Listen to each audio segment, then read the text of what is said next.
નાના ફેરિયા, લારી ગલ્લાવાળા અને શેરીમાં વ્યવસાય કરતા વેપારીઓને આત્મનિર્ભર બનવા માટે કેન્દ્ર સરકાર દ્વારા શરૂ કરાયેલી પ્રધાનમંત્રી સ્વનિધિ યોજનામાં મહત્વનો ફેરફાર કરવામાં આવ્યો છે। અગાઉ યોજનામાં 10,000, 20,000 અને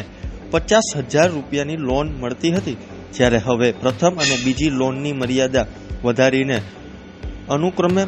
15,000 અને 25,000 રૂપિયા કરવામાં આવી રહ્યા છે। રાજકોટ મહાનગરપાલિકા દ્વારા આ યોજના અંતર્ગત હજારો નાના વેપારીઓને લોનનો લાભ આપવામાં આવ્યો છે। સાથે જ હવે ક્રેડિટ કાર્ડ સહિતની અન્ય સરકારી યોજનાઓનો લાભ પણ લાભાર્થીઓને મળી રહ્યો છે। તો ત્યારે જુઓ અમારો ખાસ અહેવાલ।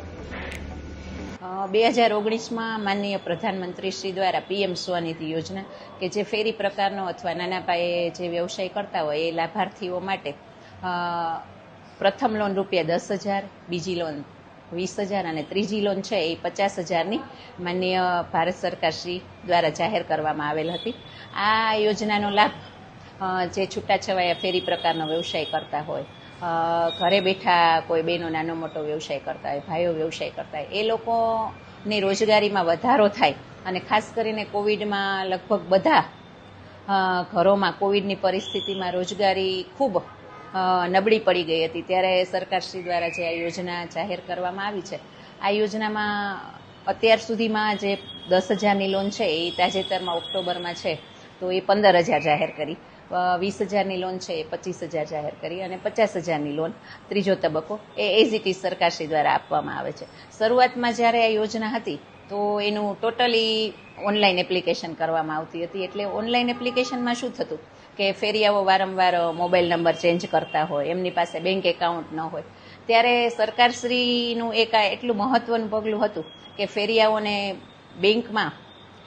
પ્રથમ પગથિયું ચડાવ્યું। એમ કહીએ તો 10,000 રૂપિયાની લોન મળી, ત્યારે કદાચ 10,000ની લોનમાં એમને થોડી તકલીફ પડી, પૂરતા ડોક્યુમેન્ટ ન હોય, આધાર કાર્ડમાં વારંવાર નંબર બદલતા હોય, એના હિસાબે આ મુશ્કેલી ઊભી થતી હતી। હવે પછી ફેરિયાઓને પણ ખ્યાલ છે કે આધાર કાર્ડ, બેંક પાસબુક અને આધાર કાર્ડની સાથે ઓટીપી બેઝ જે સંલગ્ન મોબાઈલ હોય એમાં ઓટીપી આવે છે, એટલે એ લોકો પણ જાગૃત થઈ ગયા છે। વારંવાર જે ફોન નંબર ચેન્જ થતા હતા એ નથી થતા અને આ 10,000ની લોન છે એ લગભગ 35,000 જેટલા ફેરિયાઓને રાજકોટ મહાનગરપાલિકા દ્વારા મળી છે। ત્યાર પછી જે નિયમિત પહેલી લોન ભરે છે એમાં સરકારશ્રીનો એક એવી પણ ગાઈડલાઈન છે કે પહેલી લોનમાં એમનો સિબિલ પણ નથી જોવાનો, એનું એનપીએ એકાઉન્ટ પણ નથી જોવાનું, એમના અપલિફમેન્ટ માટે પહેલી લોન છે એ આપણે ફેરિયાઓને આપવાની છે એવી સરકારનો જીઆર છે અને બેંકો તરફથી પણ હકારાત્મક સહયોગ મળે છે। પણ પછી જો પ્રથમ લોન છે એમાં કોઈ ચૂકી જવાય તો સેકન્ડ લોન ના મળે, એટલા માટે ફેરિયાઓને પણ અમે વારંવાર વિનંતી કરતા હોય છે કે પહેલી લોન તમે લીધી છે એ નિયમિત ભરજો તો બીજી લોન મળશે, બીજી લોન છે એ 25,000ની મળે છે અને ત્યાર પછી 18 મહિનામાં એ પૂરી કરશે એટલે ત્રીજી લોન છે એ 50,000ની મળશે। એનાથી ઉપર જઈ અને અત્યારે